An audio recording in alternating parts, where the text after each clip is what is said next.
Welcome to the September meeting for the Kansas City Climate Protection Steering Committee. My name is Robin Ganal and I'm the chair, and I'll have the other committee members who are here go ahead and introduce themselves. I'm Bill Griffith. Michael Kelly. Bridget Sanderson. Angela Crawford. Kristen Riot.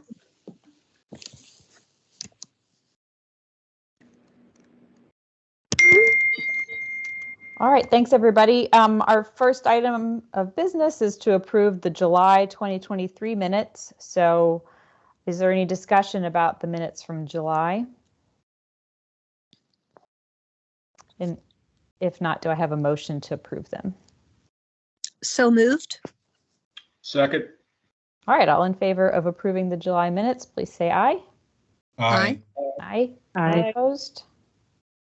Okay, motion passes. Minutes are approved. Our first speaker for today was from KCATA, and I see Dick Gerald's joined us. So Dick, I wanted to thank you for joining us today.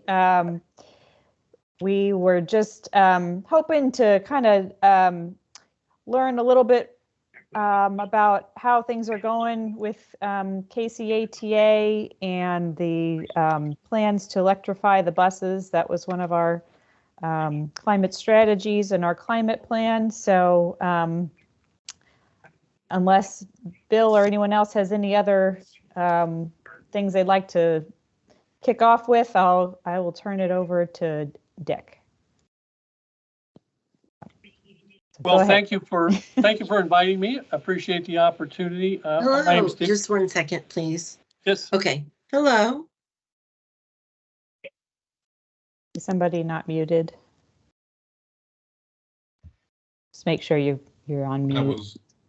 That was Kelly. I think she just muted. So Okay. Dick, please continue. Okay. So I'm the deputy CEO here at the ATA, and we are doing quite a few things in terms of sustainability, environmental sustainability. In terms of vehicles themselves, the board has passed a couple of resolutions. One was to support the Regional Climate Action Plan, and the other was to establish a goal of 25 zero emission vehicles by 2027.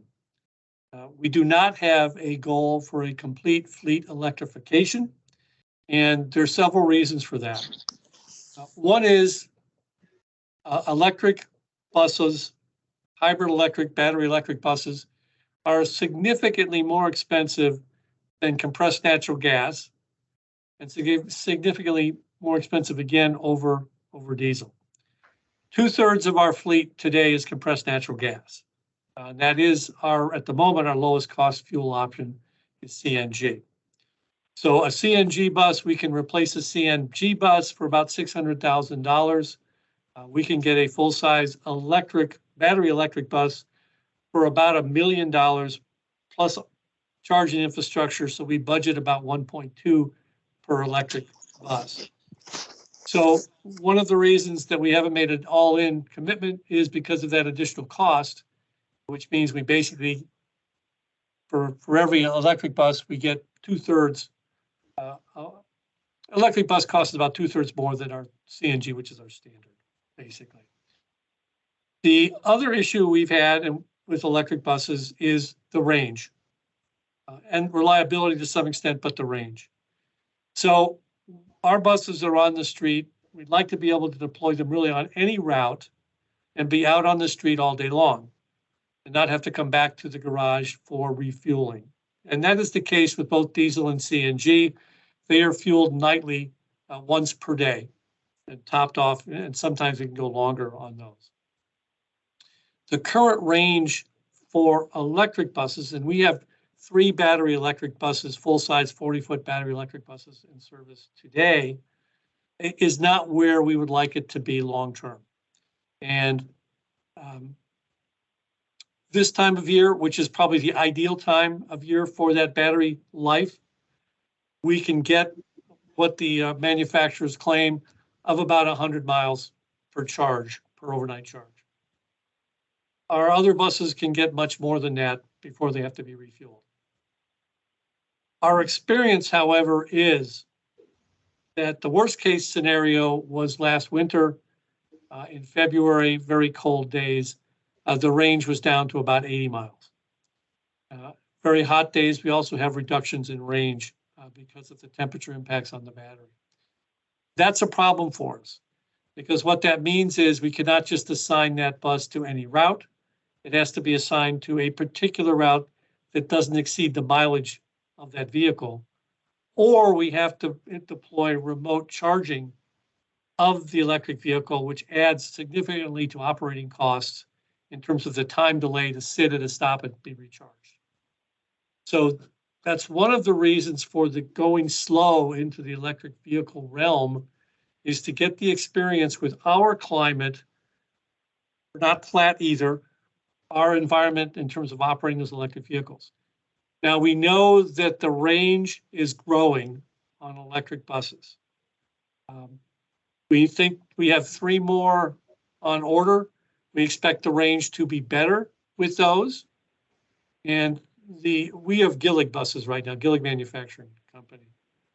We know that Proterra, which essentially was a battery, well, it still is a battery company that moved into making buses, but they're now bankrupt. So there is a concern there about the long-term viability of buying buses from Proterra, even though their range, we understand, is significantly greater than the Gillig buses. But Gillig is taking a step up and getting better every time. The other thing that's obviously a concern of us is where best to deploy them. And we only have a limited number of routes where we can actually run these buses now because of that range limitation. So we don't want to go too far with that. We also have heard, and this seems to be an issue with New Flyer buses rather than Gillig, is the battery heat and fires. There have been some fires in bus garages in some communities across the country. We don't know, and the industry does not seem to know what to do about that in terms of safety, being able to basically extinguish the fire, especially since we store our buses inside. And we would prefer not to store them outside, which would be the other solution to that problem. We have secured funding to rebuild portions of our bus storage building, which is a building that's 4 acres under roof. With that, we are looking at some fire protection systems in the areas where the battery buses would be stored. That would include heat detection of the batteries, firewalls between that part of the storage building, and then basically spraying some fire retardant on the joists above that part of the building. We still have concerns about that, but that's another issue for us. So bottom line on battery electric buses. Oh, one other issue for us is that right now the typical bus manufacturers in this country do not make what we call a mid-sized bus, a 30-foot bus. Our standard bus is 40 feet long, but we have a significant number of routes. We right-size the bus to the route, and actually our labor agreement, the wage rate is different for 30-foot buses, which we call a smaller mid-sized bus. The only manufacturer today of that size bus, and that's the kind of bus you see at the airport, is BYD. BYD is a Chinese company.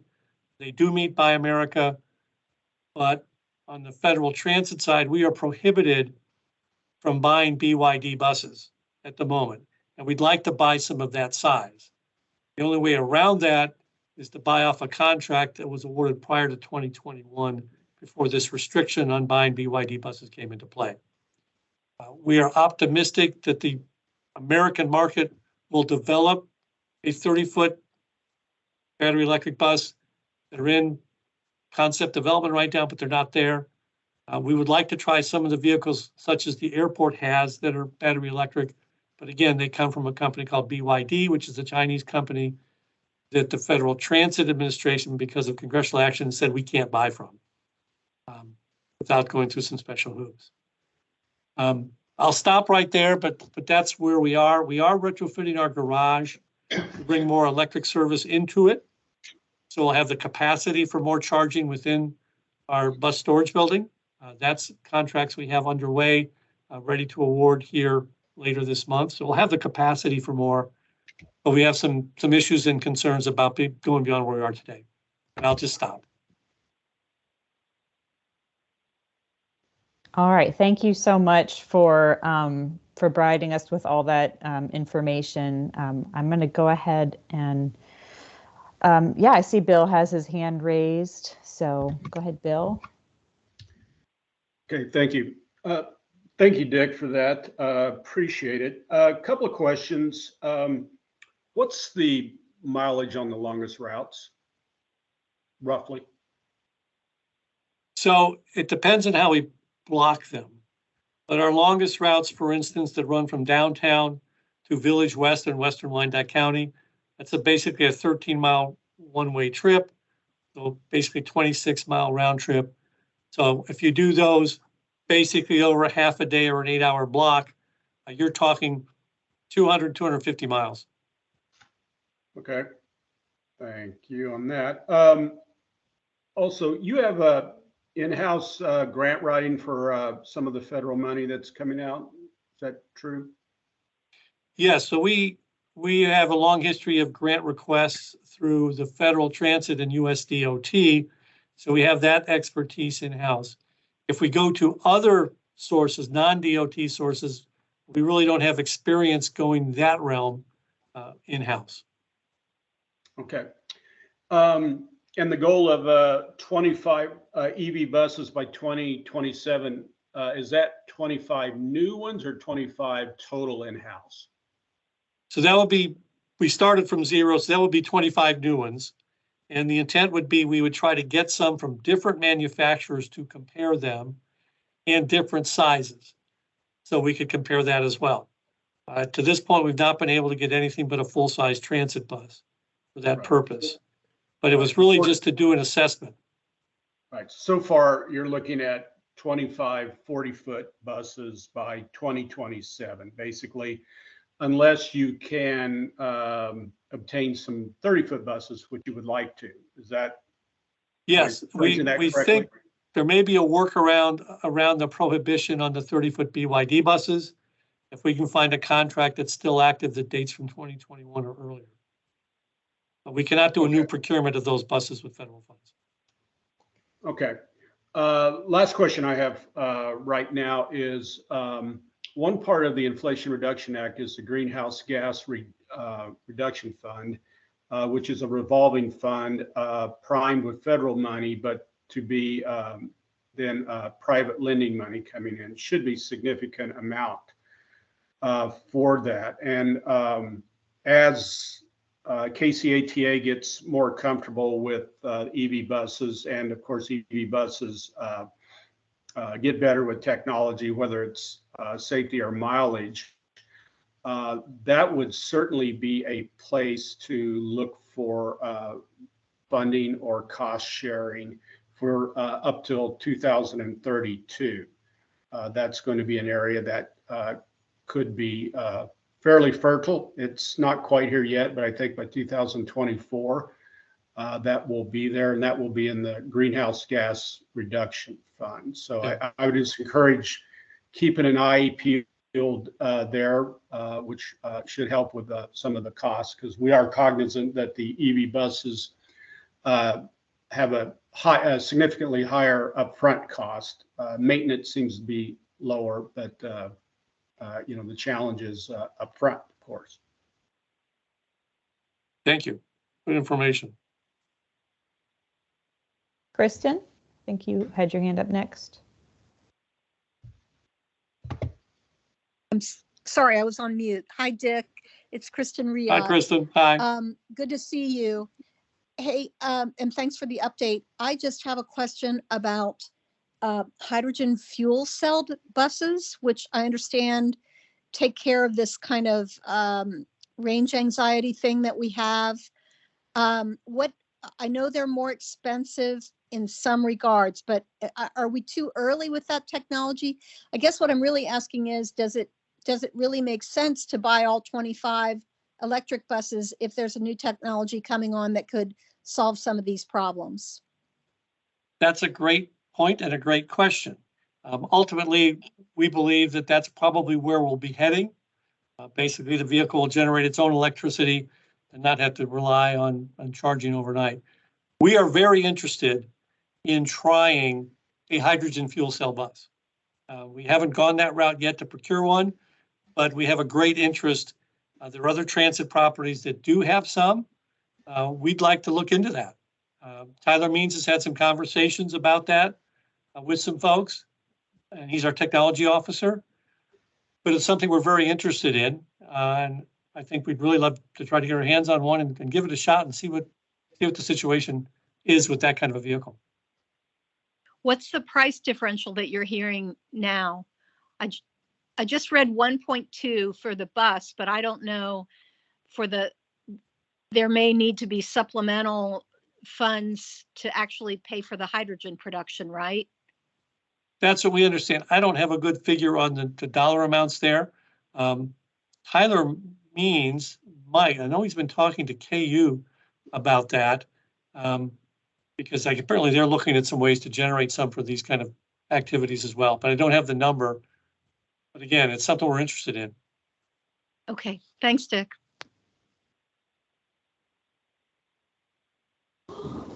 Okay, Michael, so you have your hand up. Oh, yes, Dick, thank you for your remarks. I had two questions. So the first was related to facilities. So I know that KCATA is in the process of trying to upgrade their facilities to be able to accommodate more of the electric buses. Obviously, there are federal grants available for the purchasing and procurement of electric buses. Are there funds or grants available for the development of facilities for storing these that KCATA is looking into? Yes, in fact, you may remember here a couple months ago, Congressman Cleaver was on site. He announced, along with the mayors and Congresswoman Davids, a $10 million grant that we received from a Federal Transit Administration pot of money to upgrade our vehicle storage building. So we have money from that grant source already to upgrade the building. And previous to that, we received money to bring upgrades of the electric service to the building. And so now this would be work inside the building. So we're in pretty good shape in terms of the power coming into the building. Now we're also looking to put solar on the roof. This building is almost 4 acres of flat roof. We think part of that money, if the costs don't escalate too much on construction, we can put some solar on there to generate some at least daytime power. And then we're also looking, I think one of the things we're still trying to understand is how can we store some of that solar generated power for once the sun goes down with the battery system. But yeah, we definitely would like to explore that. But I think right now we're pretty good shape in terms of the facilities money received from the federal government. Understood. The other question I had, just real quick, is that kind of related to Kristen's questions about hydrogen powered buses. Obviously, hydrogen, when it is used, does not generate a whole lot of CO2, but it's the production where there are a lot of concerns. Knowing this, as part of your kind of exploration around hydrogen buses, potentially for the KCATA fleet, have you also been looking at ways to maybe help generate that energy and maybe something that isn't so coal heavy? Not in any great detail, but I do think we'd be interested in exploring that. If you have folks that are familiar with how best to do that, we'd certainly love to talk to them. Again, Tyler Means, who's in charge of our technology, a good point of contact. If you've got a contact, we could link him up with folks like that to talk about it. It is something we're interested in. Thank you. I don't see I think any there are other. a lot of federal dollars devoted to these questions too, if I'm not mistaken, to Bill's point earlier. So one of the challenges for us is local match. There's lots of infrastructure money out there, but we also need a local match. And if there are any programs that are 100% federal, that makes it a lot easier for us. We are tight on the local money to match some of these grants. The $10 million grant to retrofit our facility, we need $2 million in local match. So the $1 million bus, again, we need 200,000 to match that. So match is a challenge for us. So anything that's 100% certainly would be very desirable for us. One of the things I'll just note, just for the group, is that in addition to local match for buses, an ongoing challenge is that a lot of federal grant opportunities only go towards the procurement. They do not specifically go towards operations and maintenance of buses. And so Right. it's important for us to be thinking about how we can support the KCATA and other transit agencies in terms of getting funding to help support those elements as well, because it's great if we can get our hands on the electric buses. It is equally important that we're able to find the funding necessary to keep them running once they're in our possession. I couldn't agree more. And if I could just add, I can't lobby for a ballot initiative, but there is a vote coming up in KCMO in November on 3/8 sales tax renewal for transit. And that's one of two sources we have for local operating monies in terms of transit in this community. Bill, I see your hand up. Go ahead.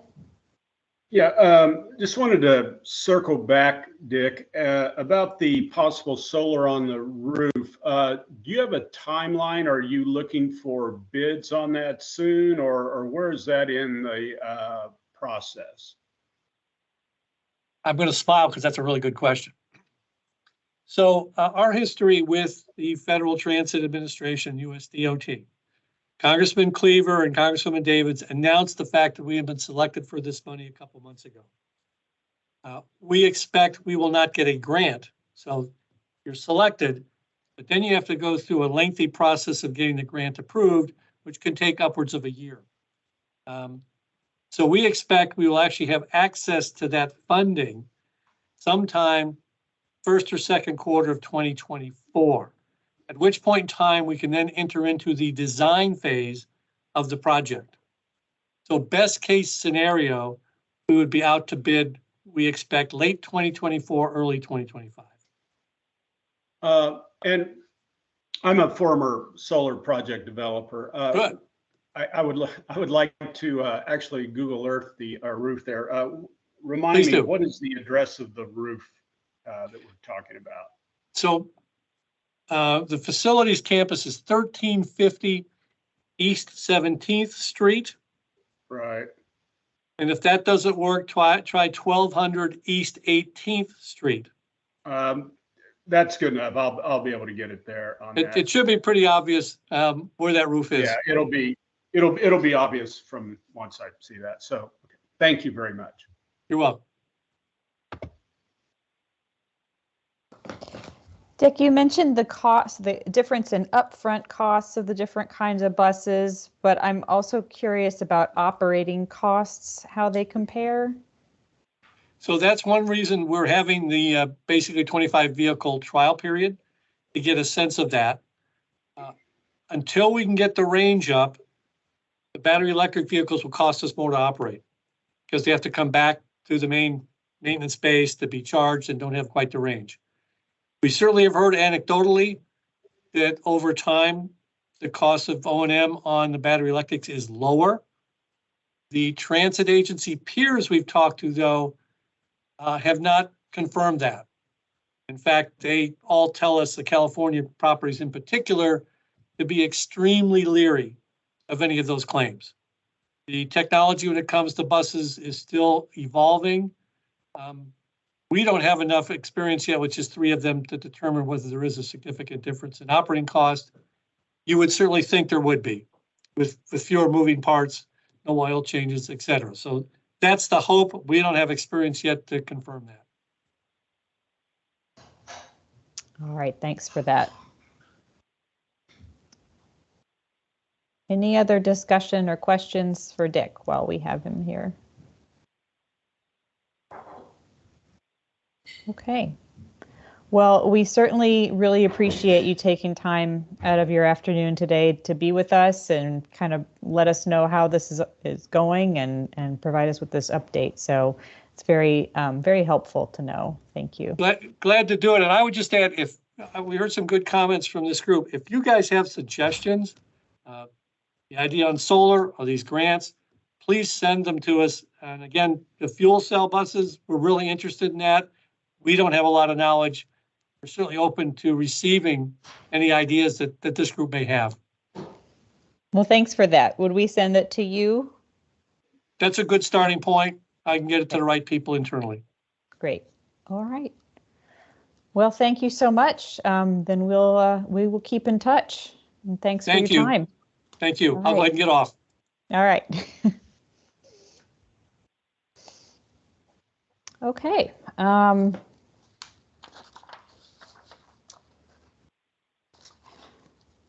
Let's go ahead and move on to our next agenda item then, our tree canopy audit. Our next speaker is Doug Jones from the Kansas City, Missouri Auditing Department. And so thank you for taking time to be with us today and share the recent audit that you've done for the city tree management. And I'll go ahead and turn it over to you. Great. Well, good afternoon. My name is Doug Jones, and I've served as the city auditor since June of 2013. Overall, I've got 35 years of auditing experience, and about 30 of those years are in Kansas City government. Thank you for the invitation to talk with you today about our audit. First, I'll talk a little bit about the Office of the City Auditor because a lot of people don't know what we do. And then I'll go into our March 2023 City Tree Management Audit. The team for that audit was Kara Jorgensen, Vivian Z, and Sue Paulus. Hopefully you guys can see my screen. It looks like it should be showing. Now, if I can just get it to advance. There we go. First, a little history or trivia about the city auditor. Kansas City was incorporated in 1853 and has had a city auditor since 1867. The early auditors were the city's general accountant. In 1925, the city charter changed Kansas City to council manager form of government and also changed the city auditor's duties and responsibilities from the general accountant to an independent audit function. City auditor's authority and duties as an independent audit function and mandate to audit city government and provide information to the mayor and city council are in the city charter. City auditor is appointed by, reports to the mayor and city council. Basically, I have 13 bosses and 7 of them are new since August 1st. The city auditor is independent of the city manager, and the city charter grants the city auditor complete access to the books, records, and employees of city government. Additionally, state statutes authorize the city auditor to audit the Kansas City, Missouri Police Department. So when people hear the word auditor, they think of the IRS or accountants. We're neither of those. Our mission is based on our charter mandate and the government auditing standards we follow. We accomplish our mission through performance audits and our core values of accountability, transparency, integrity, and professionalism that guide our work as government auditors. Performance audits basically evaluate departments, programs, and activities, resulting in recommendations to help improve operations. We do not conduct financial audits, which are designed to provide an opinion on the city's financial statements. So our audits provide essential public accountability and transparency over government programs and activities. That's the primary benefit of our work. Our audits can have direct financial impacts as well as indirect financial impacts. You can see these on the screen for the last 5 years.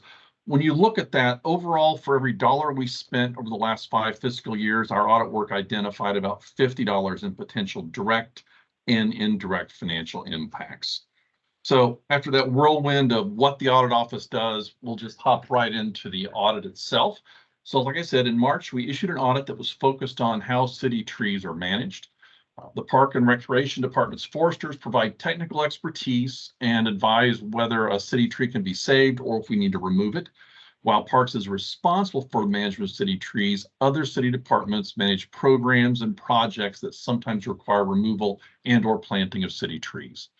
Successful department coordination of city tree removal and planting impacts the city's abilities to support the goals of preserving and expanding the tree canopy. The tree canopy preservation expansion administrative regulation that was issued by the city manager in March 2021. Those are the policies, procedures all city departments are supposed to follow when they remove or replace city trees. Development of that regulation began in 2018 through Green KC, which is a volunteer effort of city departments and employees. Trees do provide significant benefits to residents, but the city's trees are in decline due to age, disease, and weather. The city's tree canopy has been estimated to provide about $28.2 million worth of services annually to residents.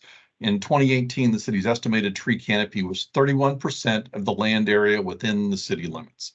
The city's urban forest master plan, approved by the council in 2020, set a goal to increase the tree canopy to 35%.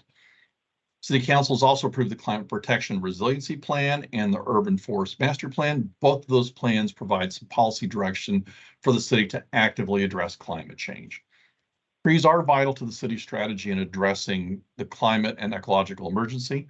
One mitigation strategy in the urban forest master plan is conserving and restoring city trees through proactive management.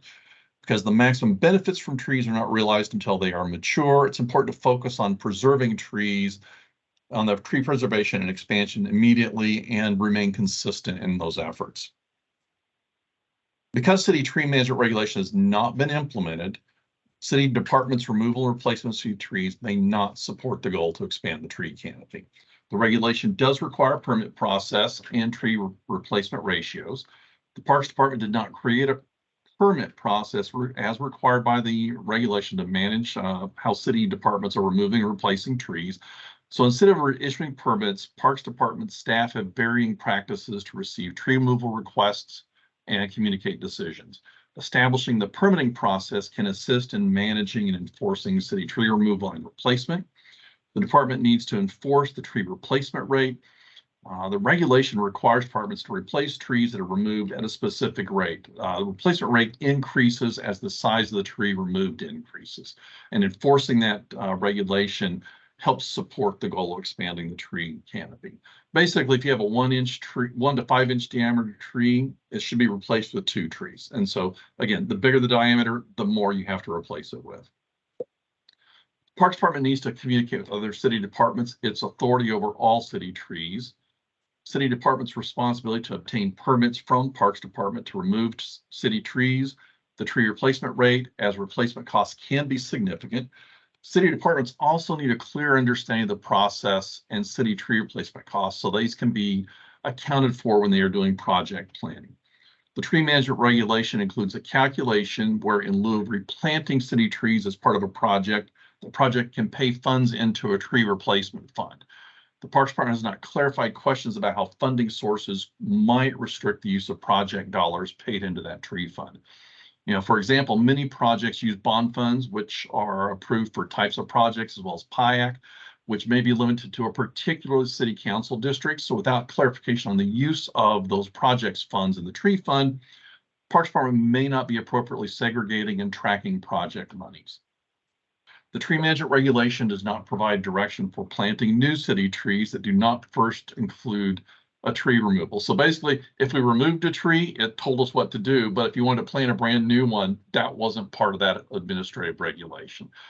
Park staff said they also often don't know when new city trees are being planted because the forestry division isn't notified. So the regulation needs to be revised to require departments to notify parks when they're planting a new tree, as that helps ensure the planting specs are followed and that trees are being added to the city tree inventory. A tree inventory is a record of location and tree characteristics such as species and size. The Parks Department's tree inventory is not complete, and the existing tree inventory has not been maintained. A complete and updated tree inventory is a necessary tool for managing the city's trees. The Urban Forest Master Plan identified the city's need for a complete and updated inventory of city trees. Park staff said they lack the employees to consistently update these records of the currently inventory trees and lack funds to conduct a comprehensive inventory of city-owned trees. One of the things that we found, I'm not sure if it's been put out there yet, but the federal government's Infrastructure Investment and Jobs Act's Healthy Streets program could provide some funding for a tree inventory if the feds have opened that up for grant applications. Parks Department should clarify its staff's responsibility and authority for implementing the tree management regulation. Unclear authority and responsibility contributed to the slow implementation of the reg. The city's tree management regulation assigned some responsibilities to the Parks Department's forestry division and some to the city forester. The city forester, other staff foresters that do not report to the city forester, and the environmental manager approve city tree removal and replacement plans. Plans from city departments and divisions affecting city trees are sent to different park staff for review. And because there's a lack of clarity within the department who's responsible for implementing the tree management regulation, the process for removal and replacement plans, documenting decisions, and enforcing replacement rates varies among staff. Similarly, some foresters involved in the removal and replacement and maintenance of trees update changes in the inventory, and some do not. And no one has the responsibility for ensuring the tree data is maintained. The department has not analyzed the impact on staffing for implementing the tree management regulation. Approving the removal or replacement of all city trees increases the number, of trees for which the department is responsible. Right now, they had just the trees in parks, but this included all city-owned trees. So this increase in trees and added process will require additional site visits, tracking, financial management, and inventory maintenance. Implementing the permit fee and the tree replacement fund should provide an increase in revenue that could help the department meet these additional responsibilities. So here we are to the recommendations. We made a number, and this just summarizes them. So we recommended to implement the city tree management regulation and permit process and the replacement ratios, and to add provisions for new tree plantings to the reg. We also made recommendations to support city tree management regulation by assigning responsibility and authority for implementation within the Parks Department, clarifying aspects of the city tree fund, communicating the regulation and expectations to all city departments, and evaluating the Parks Department staffing needs to implement all of this. We make recommendations to improve the city tree inventory. This also includes developing a written process for maintaining the data and seeking grant funding to assist with the tree inventory. The Parks Director agreed with 2 of our recommendations and agreed in part with 7 of our recommendations. So we do believe implementing our recommendations will help the department achieve better city tree management, preserve more city trees, and eventually increase the tree canopy. To achieve the city's goals of a healthy and growing tree canopy, the city needs to revise and implement the tree management regulation to ensure a professional forester with appropriate expertise approves city tree removal and planting. Live city trees are preserved whenever possible. More city trees are planted than removed. Appropriate tree species are planted in approved locations. Policies and procedures are clearly communicated to all departments. Identify staffing and resource needs to address these expanded responsibilities. Funding resources are properly used and an accurate and complete tree inventory is maintained. And now for just some shameless promotion for the office. For more information about us or to submit your own audit suggestions, visit our website, kcmo.gov/cityauditor. And the easiest way to stay up to date with what we're doing is follow us on Twitter at KCMO City Auditor. So thank you for your time this afternoon, and I'll stand for any questions you might have. Okay, thank you, Doug, so much for that presentation and that information. I don't see any other hands up yet, but oh, I do see one from Stephanie, so I'll let Stephanie go ahead. Hi, I'm new in the Office of Environmental Quality, and that was like super informative of a overview. Are you able to share the slides that you presented with us or no? I can share the slides, or I can send you a link to the audit itself. Oh, either or. The audit's probably better because the slides are just the pictures. And okay. So just send it. You can find that on our website. So it's okay. Everything we do is out on that website, unless it's like an IT audit. Okay, thank you so much. Oh, you're welcome. Kristen, go ahead.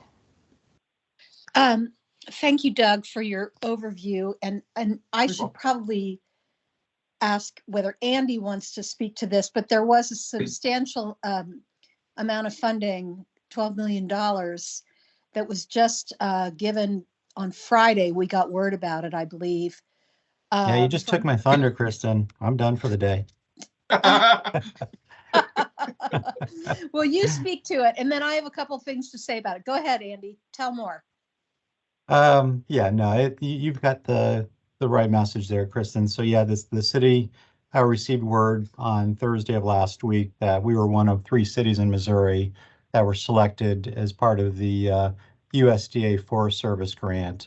We had originally put in for 32 million, I think it was, to do the tree inventory, tree maintenance, and new plantings. And we were awarded 12 million. So pretty exciting. And Kristen, we'll be working with Bridging the Gap and the Heartland Tree Alliance and others to help support the existing programs we have. And of course, maintenance and tree inventory is big on the list, just as Doug had mentioned. So it looks like we've got the funding for it. Good.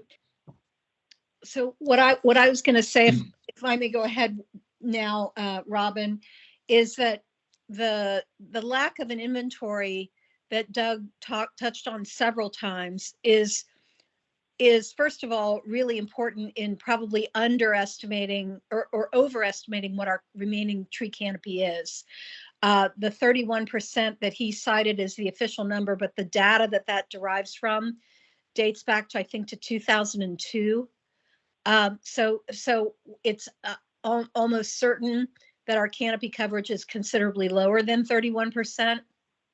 And we may be losing as much as 0.5 to 1% per year, according to the master plan that we did a couple of years ago. So I just wanted to say that information on our canopy coverage is actually quite a bit out of date, and it's going to be very exciting to have the dollars now from this 12 million to do that tree inventory and find out what our tree canopy really is. And then the other thing I was just going to say is every problem that Doug mentioned has those departments have been so starved of dollars. And of course, every department is starved of dollars in KCMO because we're trying to run a huge city on a small budget. But we did recommend an incremental $3 million a year be devoted to trees for maintenance, for the kind of coordination that Doug describes, et cetera. So in the budgeting process, we've never been able to get the funds for these recommendations. So just had to throw that in there.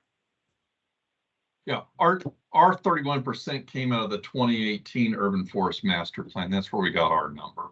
Yes, but we were involved in the writing of the Urban Forest Master Plan, and there it says, and I'm sure you read it, but it's just bigger. I mean, I lived that for a couple of years. That 31% is probably greatly overstated. Oh, it's surely gone down. Yeah, development alone, let alone the ash tree problem. Mm-hmm. And the fact is, like many other American cities, our tree canopies were planted, our urban tree canopies were planted after World War II, and a lot of them are just aging out. A lot of our trees are aging out. Thank you again, Doug, for turning your attention to this. Oh, you're welcome. Not a problem. We thought it was an interesting audit to do. I have a couple questions.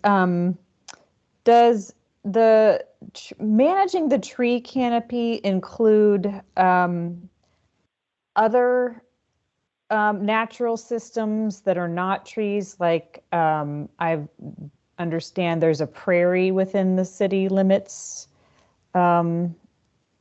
Is that taken into account, Kristen, or whoever, or Doug? I'm not sure. We really focused on the tree management system itself. We did an audit a number of years ago on parks sustainable maintenance practices, and we ran across some of the native plantings, and we recommend plant perennials, not annuals. Go for native when you can. And we ran across the Jerry Smith farm, and there's some pictures of it in the audit report of the presentation. So those are the 2 audits that we've done related to environmental issues in the past 10 years. Okay. But Robin, to your question, another reason why our tree canopy is probably overstated is because the aerial technology doesn't always distinguish between invasive bush honeysuckle and trees, and that there's so much of that now that it's it's That hard. was actually it's my hard next question is, what's the city doing about that? Is About that Bush part Honeysuckle? yeah, is that part, I mean, I see that Bridging the Gap is addressing that too, but I guess I'm just curious how much the city is doing to address the bush honeysuckle, since it, fills in the forests that we have and prevents new trees from growing in the forested areas. So I was just curious Andy, if do you that's wanna- do you part wanna- of the management of our tree canopy right now, or if it's not. That I don't know, since we didn't look at it. And I'm just putting a link to the tree audit in the chat. And Robin, I would say I would probably defer to Kevin Lapointe and our parks folks, and they've got a conservation corps of folks that they work with within the Parks Department. And I'm not fully versed in all of how they get involved with, dealing with that issue. So we could certainly bring them in and have a conversation at some point. Yeah, I think I've heard them talk about it from time to time, but it's been several years since I last heard anything said about it. So Kristen, in the master plan where there was the recommendation for $3 million a year for maintenance, do you know if that included any removal of invasive species like bush honeysuckle or? No, it didn't. And Okay. that was incremental over what we spend now, Right. Robin.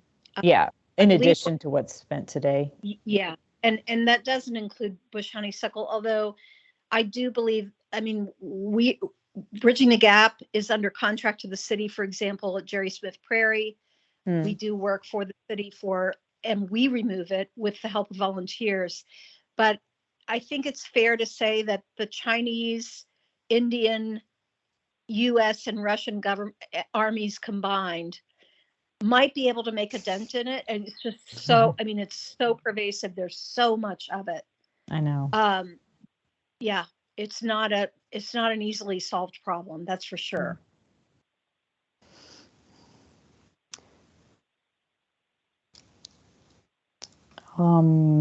Let's see. I have one more question.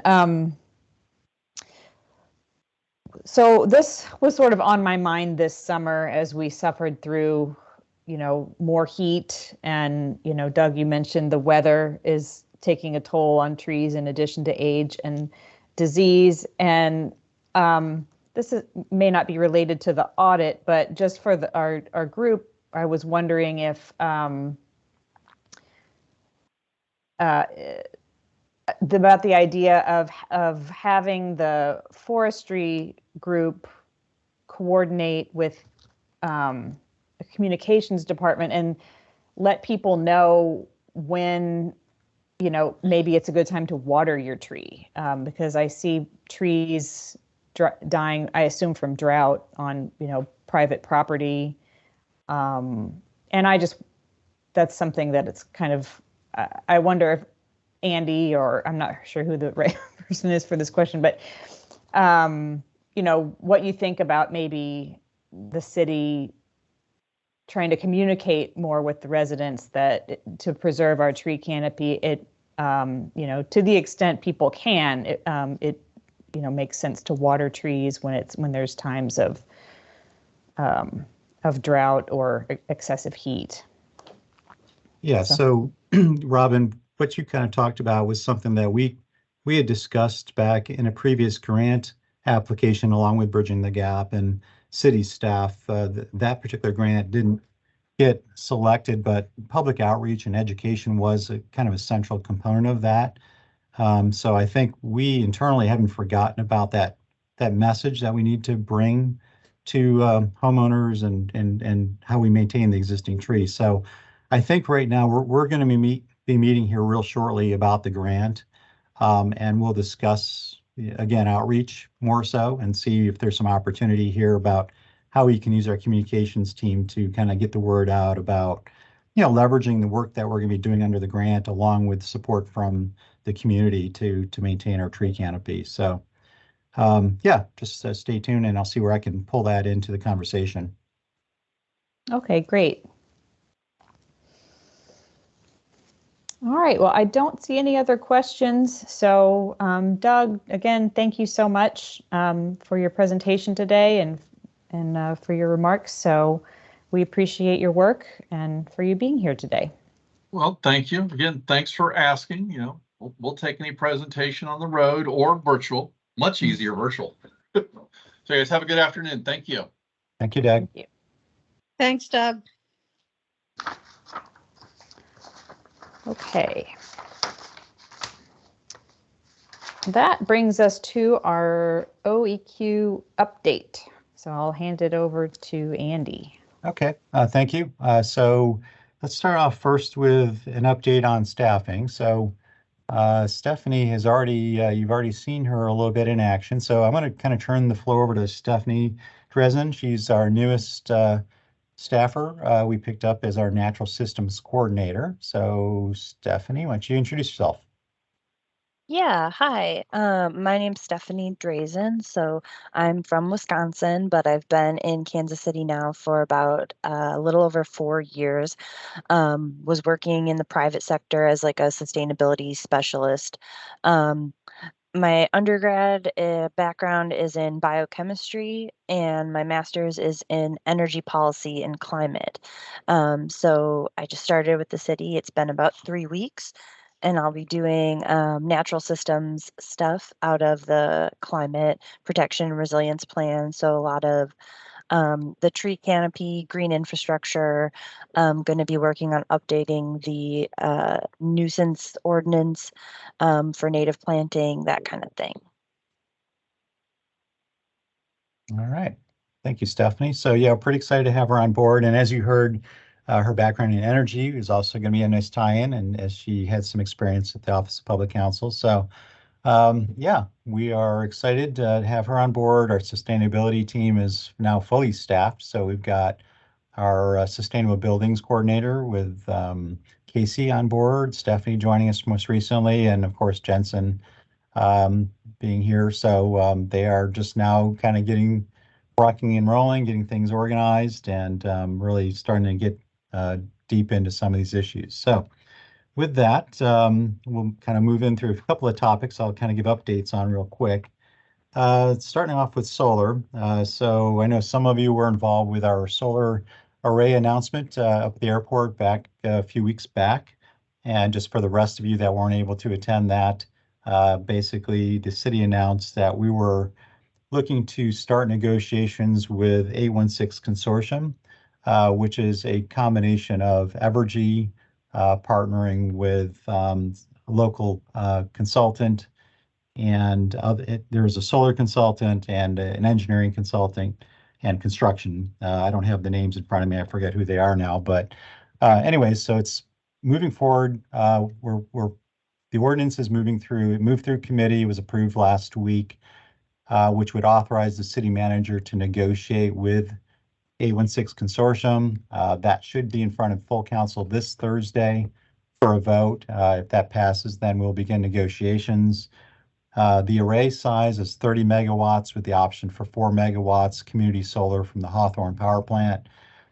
So it's basically negotiating the lease arrangement between what the utility would lease the land from the city up at the airport for a certain dollar amount versus what we as the city would procure under a power purchase agreement to procure basically green power. So a couple of points to negotiate. We'll see how that goes after council approves that particular ordinance.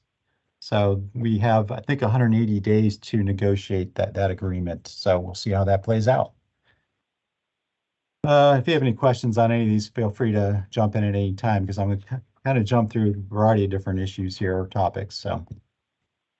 Hey, Andy, let's see. I thought Yeah. there were some issues with putting solar out by the airport. Do you know if that was worked through, or? or what came of that? So, what came of that is that we were looking to start negotiations with 816 Consortium. So we have, I think, 180 days to negotiate that agreement. So we'll see how that plays out. If you have any questions on any of these, feel free to jump in at any time, because I'm going to kind of jump through a variety of different issues here or topics. So. So there are still some studies that need to go through completion. So we're doing the NEPA environmental assessment up there that has to be completed for the airport property. There will also be a glare analysis done. That was done originally as part of the solar on the parking structure. So that was the first solar project that we had considered, and that's kind of what pushed solar from the roof of the parking garage to the southern facade of the garage. So yes, there'll be a glare analysis done for the overall solar array, but we're just not at that stage yet. Okay, thank you. Okay. Let's see, moving on. So Solarize Kansas City is another project that we talked about mostly last summer.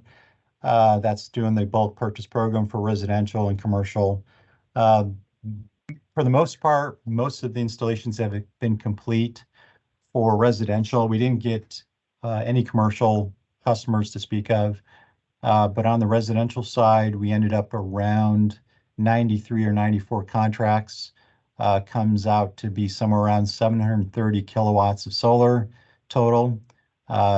It's interesting. We had one of our partners kind of do a graphic representation of what that looks like, and it's enough solar that kind of fills up the football field at Arrowhead Stadium. So it's kind of a cool graphic. We'll maybe hopefully share that at some point.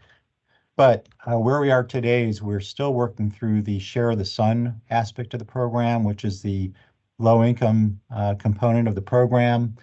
We had funding between the city and private donors to fund about 14 low-income families at 60% AMI or less. So we've got 5 of those installations kind of moving through the process.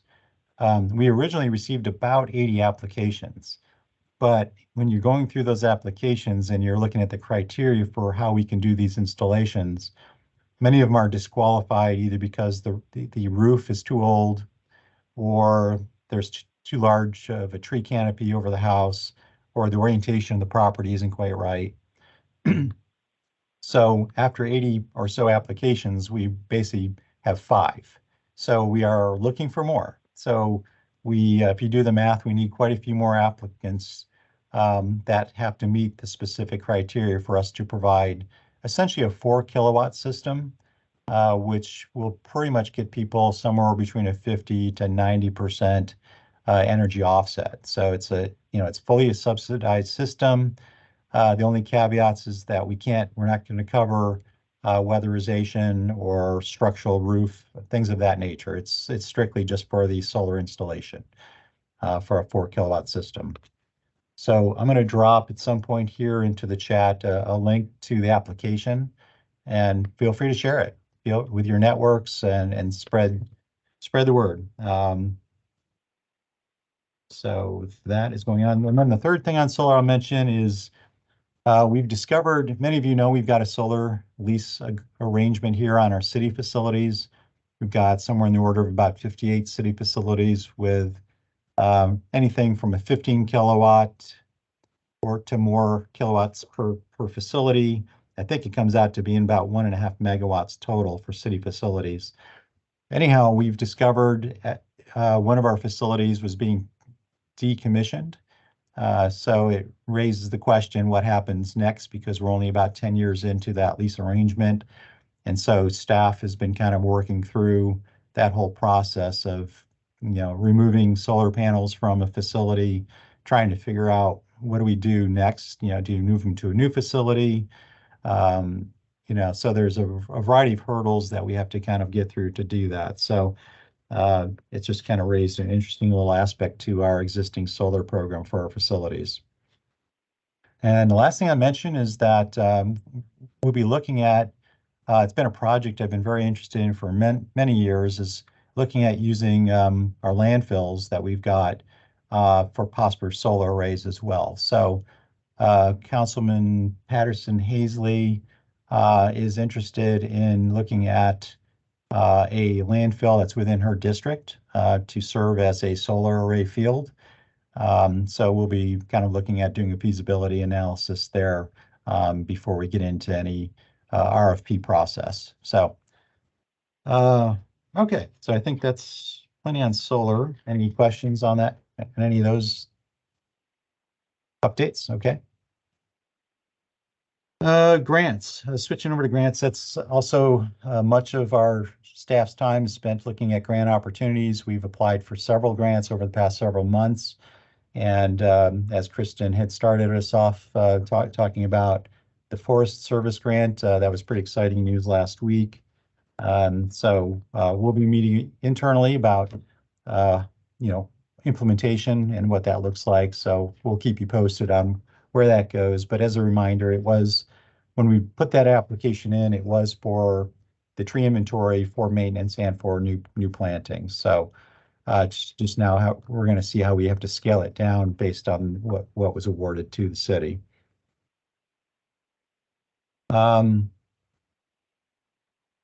Solar for All is also under the Greenhouse Gas Reduction Fund under IRA. Solar for All is the grant of the day for many organizations throughout the country.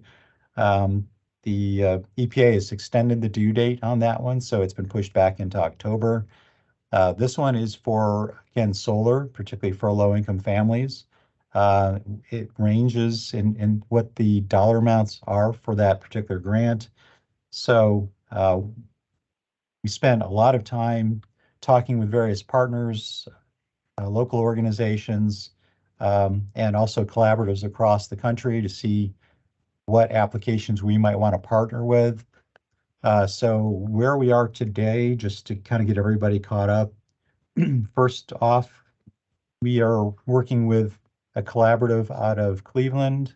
That one is kind of, the name keeps changing, so Casey might drop it in the chat what it is today, but it's something along the lines of Heartland Solar's Collective or Industrial Heartland Coalition, something along those lines. But it's a pretty good collaborative. It includes cities like Kansas City, Cleveland, Detroit, St. Louis.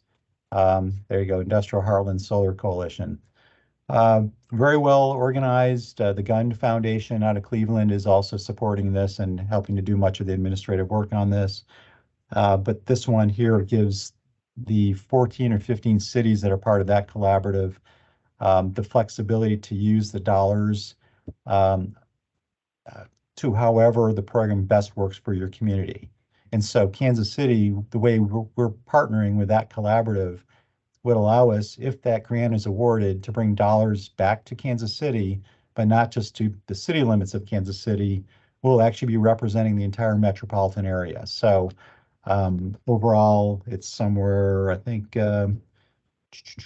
6 or 7 counties, and the funding that would be provided, Kansas City, along with Wyandotte County and several other parts of the metropolitan area, would qualify us to possibly get enough funding to cover somewhere in the order of 4,600 homes, somewhere in the order of about 18 megawatts of power. So pretty substantial if it was fully awarded and granted. So we'll keep you posted. So that's just one of the collaboratives. The second one is the statewide application. So EIERA with the state of Missouri is doing their own application for the state awards. We're kind of plugged into that, providing support for their application at the state level. They're still building out what their program looks like, and it's going to be also, they're looking at how best to provide not only a low-income program, but probably also for all residents of the state. And as I think I mentioned before, they were kind of looking at Illinois as a model for how to do a solar program statewide. So lots to still work through that program. Even under the grant, if once the state gets its award, I think they get at least a year, just like even the option 3 awards, to kind of work out the program. So we'll keep you posted on what the details of the statewide application are. There is also the Metropolitan Energy Center, so they are working on their Solar for All application as well. That particular collaborative, we're also going to support that one. They are kind of looking at a different geographic area, which would cover Topeka, Wichita, Des Moines, Lincoln, and then several tribal areas as well. So they're looking like they're a very robust program that they're looking to put together. And last, that I would suggest, or I'm going to mention, is a group out of New York City that's focusing on small to medium commercial buildings, particularly apartment units. So it's more of a financial funding mechanism that they're offering. So that one is it's not a heavy lift for any cities. It's just a support letter to help kind of promote the program. If they win an award, then it would be helping to bring their program to the Kansas City metropolitan area for their for projects that would fit under their program. So anyways, four different distinct projects, opportunities for us. We've been playing all the angles and trying to maximize every opportunity to bring those Solar for All dollars to Kansas City. So we'll keep you posted on that one as that progresses. Additional grants that we have applied for as well. There is a Bloomberg American Cities grant that we are in the process. We've already done kind of a phase 1 application. That one will be to help fund 3 additional fellows within the city that would help us kind of focus on various equity issues, could be related to housing, related to food, and possibly others. So it's still very early on, and we're still working through the development of that application, but we'll keep you posted on that one. That one's very exciting as well. And the last grant I guess I'll mention would be Protect. And Protect is one that is a DOT related grant related to resiliency. This is a planning grant, and the concept of what our application was for this one was, how do we kind of help? The planning grant is basically designing a plan, basically projects that would help build resiliency in our community in the event of some type of climate catastrophe. So whether it's a flooding event or some other event, how do we bring services and products to our disinvested parts of our community? So how do we bolster that, transportation infrastructure? So the idea of why we wanted to get in on this grant is, being a planning grant, it makes us eligible to apply for implementation grants next year as they become available. So you kind of have to get your foot in the door on this phase just so you can apply later for the actual implementation grants. Okay, and the last thing I guess I'll cover is composting. Our composting program is kind of been growing. We started with City Hall, as many of you know, has since grown to kind of become kind of a pilot project for the community as a drop-off composting program. So we've got 4 community drop-off sites that will be that are up and running, essentially located at Parks and Rec, or Water Services, Health, and then there's one also at the Red Bridge Recycling Facility. But that's kind of a pilot project to buy us time and learn about how that works, while our hopefully our Public Works Department will be kind of developing a much more robust community drop-off composting program. And I would mention that we are also starting to consider some type of curbside program as well, but that's still pretty early on in the discussion. So don't really have a lot of details I want to share on that quite yet. All right, so I think that's about all I want to share at the moment. A lot going on over here, lots of excitement, a lot of activity. All right, thank you so much, Andy. Anybody have any questions before we move on? I'm not seeing any, so thank you so much. So our last topic for today, before we move on to public comments, was to have a discussion as a committee about budget and possibly legislative recommendations we have for City Council this year in anticipation of the 2024 budget.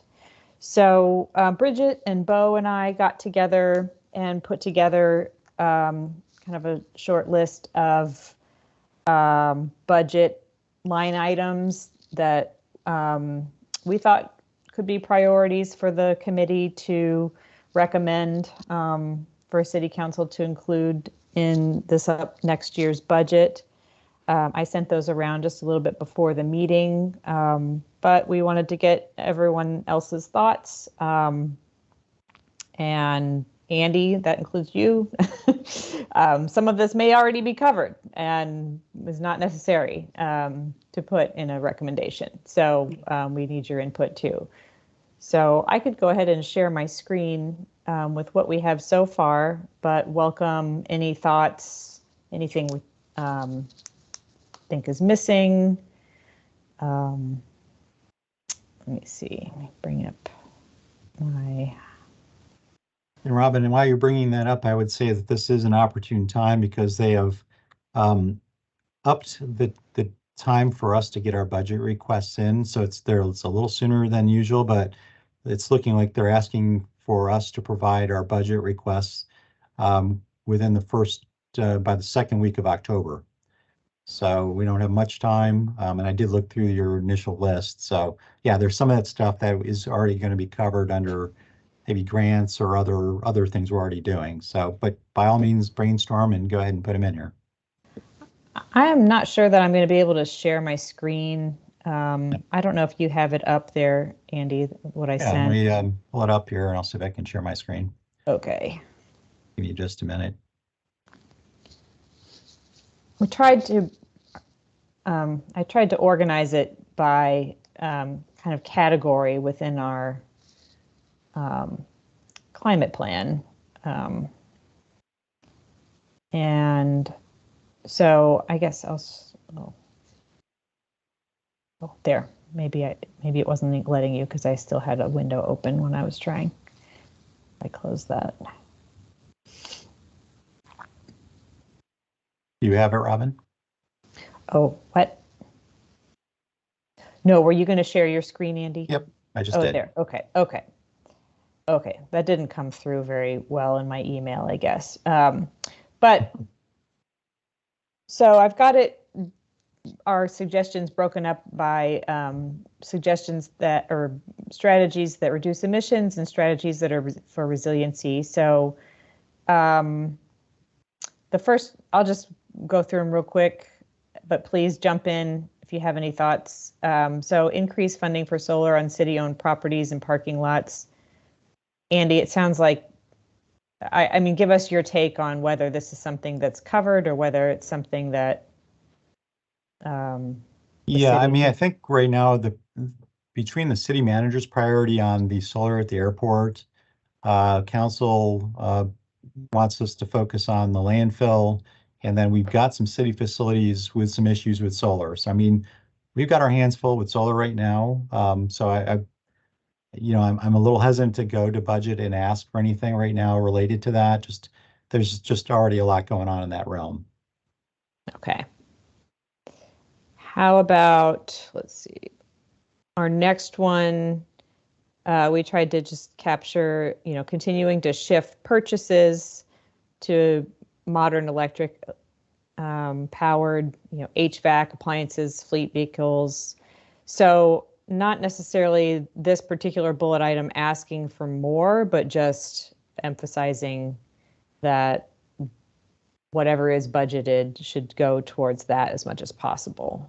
Right, and that one will be sending some dollars through EECBG towards the end of the year as those dollars become available to put together that electrification plan for city facilities. What I did speak with Brandon, our energy manager for the city, about what some of your suggestions were. And I think for him, the next one is really, I think, really important to him because even if we electrify, he's concerned about load. And so he really wants to focus on reducing load, almost more so than electrification at this stage of the game. Mm-hmm. Okay, so I'll put a highlight on that.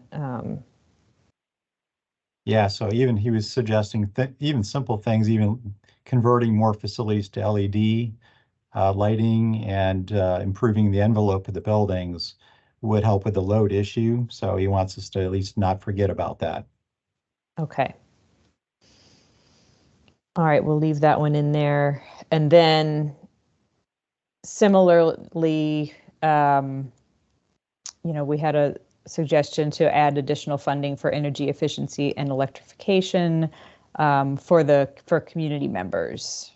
So I know this is somewhat ongoing, but the efficiency part, but would love your and Kristen's, anyone else's thoughts on that particular. Yeah, it definitely needs help from the city perspective, I think, on the energy efficiency side. And on electrification, we've not been able to identify a grant opportunity yet that I think would help us electrify on the community side. So yeah, and anything there would help. Okay.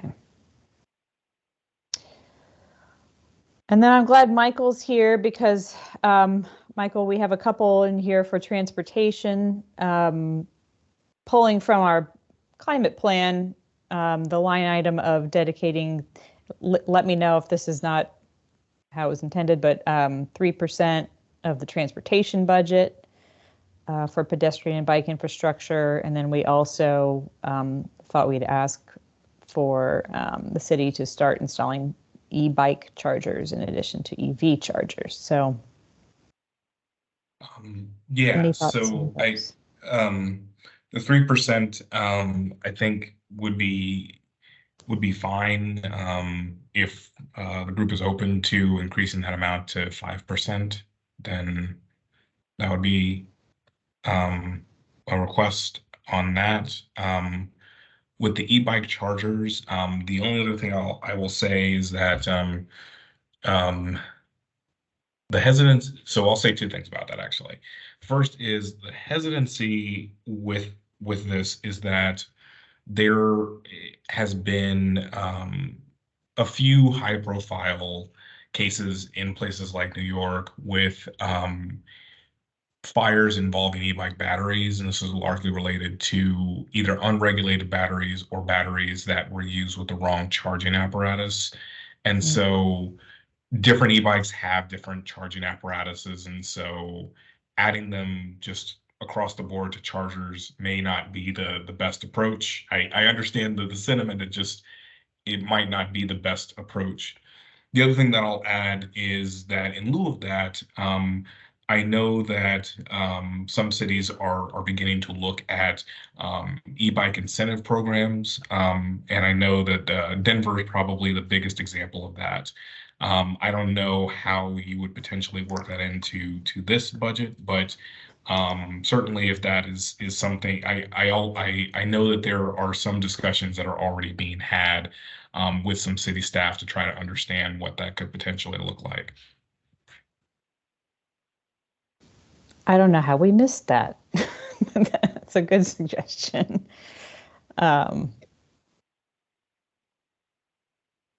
Yeah, this is Bill. We need to somehow get EV bikes off the snide with some type of city assistance, even if it's a pilot a little bit, and just get going on this in some way, shape, or form. It's such the data coming back is just so encouraging that we shouldn't be lollygagging around on this one. I'll just add really quick that if there is interest from this group, I have contacts in Denver and from national groups such as People for Bikes who would be happy to come and share information for the group. If that, like I said, Robin or anyone else, if that would be of interest for a future topic of conversation, let me know and I'm happy to make that connection. Awesome, thank you. Bridget, I see your hand is up. Yeah, I was just gonna come on here and Michael, I definitely understand the concern about community e-bike chargers. I was the one who had suggested this like co-locating of charging situations. So like I'm okay. I was thinking about the new chargers, level 2 chargers that went in with Evergy. And so I was just thinking about like going forward, thinking about co-location and digging once type of approach. So I'm okay with like completely pulling that. I understand the issues with battery fires and stuff like that. I do, however, I just wanted to mostly come on here and say that I really like the idea of thinking through following Denver's footsteps in their e-bike rebate program. I think that that would be maybe a good thing to put on here. I don't know if it'd be great for the budget process or not, but I like that idea. So good job, Michael. Um, Flagging so, that. so one thing I will add is that if the city is looking to try to add like elements at kind of parking level to help with e-bikes or bikes in general, Fix-It stands, we have a very, very small amount of them in the city, and having more of them, especially ones that provide air pumps, would be really, really helpful for making it easier for more folks to get around. I actually had this conversation with someone yesterday who wants to be able to ride more, but has trouble finding places to air up his tires when he's out and about. And so if that is something that the city could also look into, that could be just as effective and helpful, if not more, than electric bike chargers at this point. The one thing I'll add, seeing Kelly Herman's comments in the chat, is if you haven't already, please do try the Ride KC e-bikes. They're great, and they're a great way to lower your carbon footprint in the city. So what did you call those kinds of airing up stations, Michael? Fix-It stands, and I can add a link in the chat here for that as well. Okay. All right. All right, then we just have a couple more things on the list. One was to pilot citywide composting. I did hear Andy mention something about that though. So Andy, what are your thoughts? Yeah, so there's all intentions are is to kind of put together to do a pilot for curbside composting, and to go beyond just the drop-off sites. So I think we'll see something probably moving on that in the next several months. So yeah, I mean, you could put it in there. I'm kind of thinking about the process here of how this is going to work, whether you're thinking about drafting a letter to support these things. Okay. Yeah. Yeah. So it probably wouldn't hurt. I just didn't have time No, that's fine. today. So.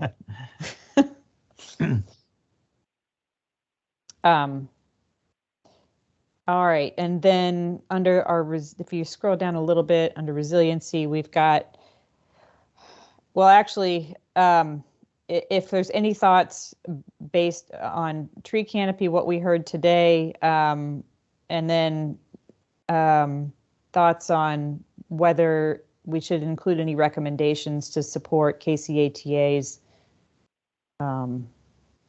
buses, but maybe starting here with tree canopy. I know we could mention the, what's in the master plan that Kristen has referenced. So I guess that's kind of the spirit of this: provide additional funding to manage and expand the tree canopy and native landscapes.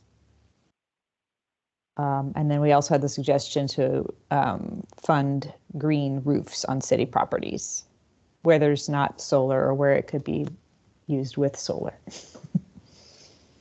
Probably where there's not solar. So any thoughts on those? Anybody? Yeah, I think I would throw in, Robin, is that we need to keep those in there because I think there is some concern from staff internally is that if council, once the word gets out, there will be a public or a press announcement about the tree grant, the tree funding. Our concern internally is, will the city pull back its general fund dollars towards the tree canopy in lieu of the grant dollars that we're getting? So, we want to keep our, the pedal to the metal and keep the funding at least the same as what we were provided last year, so we can try to get ahead here on the tree canopy.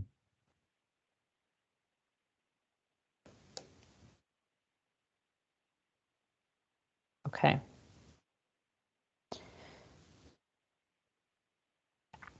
Any other thoughts or anything that's missing from this list that you all think should be there? I'll add one other thing that I don't know what the specific dollar amount is, but and I can look this up and I can ask around and find it, but funding specifically to update the city's walkability plan. So Okay. Yeah, to the extent we have any concrete numbers to put in there or percentage of budgets, I think we could go ahead and do that. So if you have any thoughts, say that again. It's a funding to update the city's walkability plan. I can tell you that the specific number I can give you is that it has been 20 years since the plan was last updated. So it is definitely a document that needs a look and an update for sure. okay. Thanks. I see Bill, you have your hand up.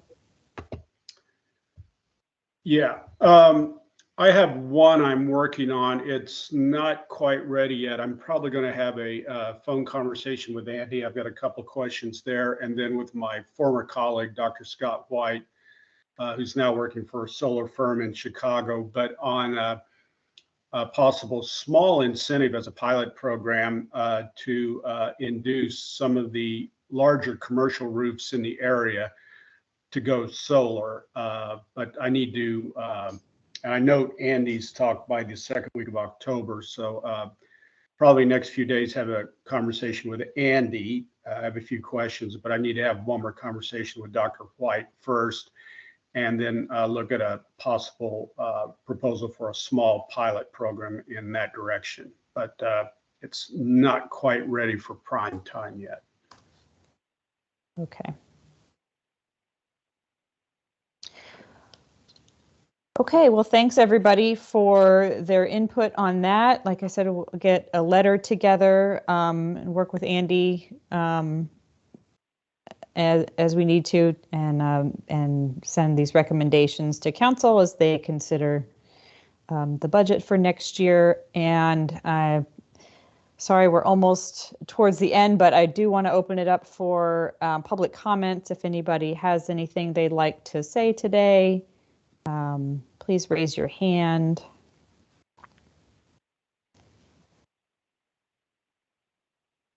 I don't see any hands up, but I'll give it another few seconds. And while I'm waiting to see if anyone's going to raise their hand, we'll just say that their next meeting is going to be November 13th, since the third Monday will be the week of Thanksgiving. So November 13th will be our next meeting. Still don't see any hands. Is there any other new business before we adjourn here in just a minute or so?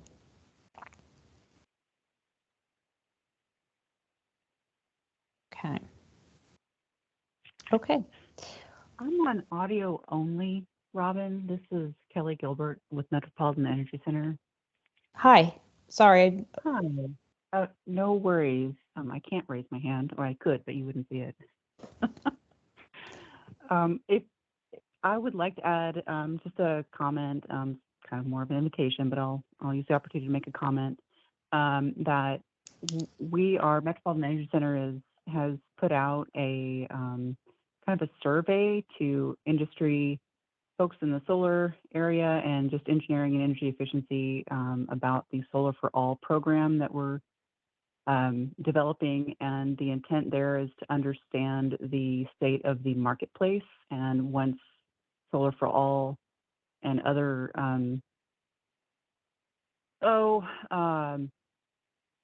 incentive programs out there start knocking really hard on the doors of the installers and the energy efficiency folks and the construction trades to build that out, is our solar workforce, our solar installation workforce, ready for that? Because Solar for All allows for programs that are workforce development, and we intend to include that to the extent that we need to. So if you all are amenable and our grant developer is amenable, I may send that out through Andy if that's okay. That's the one comment that I wanted to make, you guys. This has been a great presentation today. Great. Thank you for sharing that, Kelly. Okay. Well, if there's nothing else, do I have a motion to adjourn? So moved. A second. Second. All right, all in favor of adjourning for today, please say aye. Aye. Aye. Any opposed? Okay, thanks everybody, and have a great evening, and see you in a couple months. Take care.